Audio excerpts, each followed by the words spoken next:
എപ്പോഴും ട്വിസ്റ്റുകൾക്ക് വേദിയായ ഒരു സ്ഥലമാണ് തമിഴക രാഷ്ട്രീയം. അപ്രതീക്ഷിതമായ ട്വിസ്റ്റുകൾക്കാണ് ഇപ്പോൾ തമിഴകം സാക്ഷ്യം വഹിക്കുന്നത്. കഴിഞ്ഞ ദിവസമാണ് വിജയകാന്തിൻ്റെ പാർട്ടി NDA സഖ്യം വിട്ട് NDAയുമായൊക്കെ അവർ യോജിക്കാൻ പോകുന്നു എന്ന വാർത്തകൾ പുറത്തു വന്നപ്പോൾ അതൊഴിവാക്കി സ്റ്റാലിനുമായി ചേരുകയും അത് അപ്രതീക്ഷിതമായ ഒരു മാറ്റമായി തമിഴകത്ത് മാറുകയും ചെയ്തു. ഇപ്പോൾ ഇന്നലെ ഉണ്ടായ ഒരു പ്രധാനപ്പെട്ട കാര്യം, OPS അവിടുത്തെ പനീർശെൽവം, തമിഴ്നാട്ടിലെ വളരെ പ്രശസ്തനായ ജനകീയനായ നേതാവാണ്. AIADMKയുടെ നേതാവായ പനീർശെൽവം ഇന്നലെ സ്റ്റാലിനെ കണ്ടിട്ട് അദ്ദേഹത്തിന് ബൊക്കെയടക്കം കൊടുക്കുകയാണ്. ജയലളിതയുടെ വലിയ വിശ്വസ്തനായിരുന്നു പനീർശെൽവം എന്ന് നമുക്കറിയാം. അവിടെ AIDMKക്ക് നെഞ്ചിരിപ്പ് കൂട്ടിക്കൊണ്ട് നിയമസഭാ തെരഞ്ഞെടുപ്പിന് മുൻപ് നിർണായക നീക്കമാണ് DMKയുടെ ഭാഗത്തുനിന്ന് ഉണ്ടാകുന്നത് എന്നത് ശ്രദ്ധേയമാണ്. തമിഴക രാഷ്ട്രീയത്തിൽ സംഭവിച്ചിരിക്കുന്നത്, തമിഴ്നാട് മുഖ്യമന്ത്രി MK സ്റ്റാലിനുമായി കൂടിക്കാഴ്ച നടത്തുന്നു. MK സ്റ്റാലിൻ മുഖ്യമന്ത്രിയായി തുടരും എന്നാണ് പനീർശെൽവം, തമിഴ്നാടിൻ്റെ മുൻ മുഖ്യമന്ത്രി, പറയുന്നത്. നമുക്കറിയാം, ജയലളിത ജയിലിലേക്ക് പോയപ്പോൾ തൻ്റെ വിശ്വസ്തനായ പനീർശെൽവത്തിനാണ് മുഖ്യമന്ത്രി കസേര കൈമാറിയത്. അന്നു മുതൽ തന്നെ തമിഴ്നാട് രാഷ്ട്രീയത്തിൽ പ്രത്യേക ഇടമുള്ള ഒരു നേതാവ് കൂടിയാണ്. അതായത് ബദ്ധശത്രുവായ സ്റ്റാലിനൊപ്പം പനീർശെൽവം ഒന്നിക്കുന്നു എന്ന് പറയുമ്പോൾ ചില്ലറ മാറ്റമല്ല പ്രതീക്ഷിക്കുന്നത്. ഒപ്പം അൻപുമണി രാംദാസിനെ കൂടെ കൂട്ടാൻ ഇപ്പോൾ സ്റ്റാലിൻ നീക്കം തുടങ്ങിയിട്ടുണ്ട് എന്ന വിവരങ്ങൾ പുറത്തു വരികയാണ്. രാകേഷ് ഏറ്റവും പുതിയ വിവരങ്ങളുമായി ചേരുകയാണ്. രാകേഷ്, DMKക്കൊപ്പം പോകുമോ എന്ന കാര്യത്തിൽ പനീർശെൽവം നിലപാട് വ്യക്തമാക്കിയിട്ടില്ല. പക്ഷേ ഇതൊക്കെ ഒരു സൂചനയാണ്. പിന്തുണകൾ വർദ്ധിപ്പിക്കുന്നു. വിജയിയുടെ ഭീഷണി അത് ഇല്ലാതാക്കാൻ ഏത് അറ്റം വരെ പോകാനും സ്റ്റാലിൻ തയ്യാറാകുന്നു എന്നതിൻ്റെ സൂചന കൂടിയാണ്. രഞ്ജിത്ത്, നിർണായക രാഷ്ട്രീയ നീക്കങ്ങൾക്ക് വേദിയാവുകയാണ് തമിഴകം. പ്രത്യേകിച്ച് നിയമസഭാ തെരഞ്ഞെടുപ്പ് അടുത്തിരിക്കുന്നു. ഏതായാലും DMDK വിജയകാന്ത് രൂപീകരിച്ച പാർട്ടിയാണ്. ആ പാർട്ടി കഴിഞ്ഞ കാലങ്ങളിലൊക്കെ തന്നെ AIDMKയുമായാണ് സഖ്യമായി മത്സരിച്ചിട്ടുള്ളത്.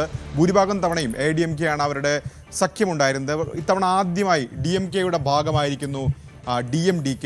അതിനുശേഷം ഇപ്പോൾ പനീർശെൽവം, നേരത്തെ രഞ്ജിത്ത് സൂചിപ്പിച്ച പോലെ തന്നെ ജയലളിതയുടെ ഏറ്റവും വിശ്വസ്തൻ എന്ന് വിശേഷിപ്പിക്കാം. കാരണം 2001 ആദ്യം താൻസി ഭൂമി ഇടപാട് കേസുമായി ബന്ധപ്പെട്ടുകൊണ്ട് ജയലളിതയ്ക്ക് മുഖ്യമന്ത്രി സ്ഥാനം ഒഴിയേണ്ടി വന്നത്. അന്ന് സുപ്രീം കോടതിയാണ് ജയലളിതയ്ക്ക് അയോഗ്യത കൽപ്പിക്കുന്നത്. അന്ന് താരതമ്യേന ജൂനിയറായ ആദ്യ തവണ MLA ആയ പനീർശെൽവത്തെയാണ് മറ്റു പല സീനിയർ നേതാക്കളുമുള്ളപ്പോൾ ജയലളിത മുഖ്യമന്ത്രി സ്ഥാനത്തേക്ക് പരിഗണിച്ചത്. അന്ന് ആ മുഖ്യമന്ത്രി കസേര ഉപയോഗിക്കാതെ ആണ് പനീർശെൽവം അക്കാലയളവിൽ ഭരിച്ചിരുന്നത്. അതിനുശേഷം 2015-16 കാലഘട്ടത്തിലാണ് വീണ്ടും അനധികൃത സ്വത്ത് സമ്പാദന കേസായി ജയിലിലേക്ക് പോകുന്നത് ജയലളിത. അന്നും മുഖ്യമന്ത്രി സ്ഥാനത്ത് വന്ന് പനീർശെൽവമായിരുന്നു. പക്ഷേ ജയലളിതയുടെ മരണശേഷം മുഖ്യമന്ത്രി സ്ഥാനത്തൊക്കെ വന്നുവെങ്കിലും ആദ്യം ശശികലയുമായി തർക്കമായി, പിന്നീട് എടപ്പാടി പളനിസ്വാമിയുമായി തർക്കമാവുകയും ഒടുവിൽ പാർട്ടിക്ക് പുറത്തു പോകേണ്ട വന്നൊരു സാഹചര്യം പോലും OPSനുണ്ടായി.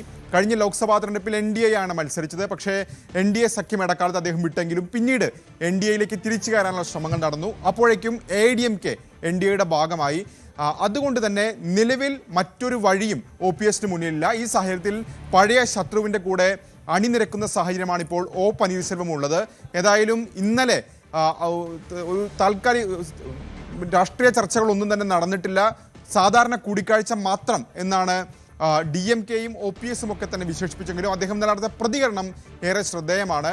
കാരണം സ്റ്റാലിൻ വീണ്ടും മുഖ്യമന്ത്രിയാകുമെന്നൊരു പ്രതികരണം മുൻ AIDMK നേതാവ് നടത്തുമ്പോൾ അതിന് രാഷ്ട്രീയ പ്രാധാന്യം ഏറെയാണ്. മാത്രവുമല്ല, അദ്ദേഹത്തെ അനുകൂലിക്കുന്ന ഒരു MLA, ഈയപ്പൻ എന്ന് പറയുന്ന MLA ഇന്നലെ സഭയ്ക്കകത്ത് പറഞ്ഞത് വീണ്ടും സ്റ്റാലിൻ മുഖ്യമന്ത്രിയാകുമെന്നാണ്. അപ്പോൾ OPSനെ അനുകൂലിക്കുന്നവരുടെയും നിലപാട് എന്തെന്ന് ഈ രണ്ട് പ്രതികരണങ്ങളിൽ വ്യക്തമാണ്.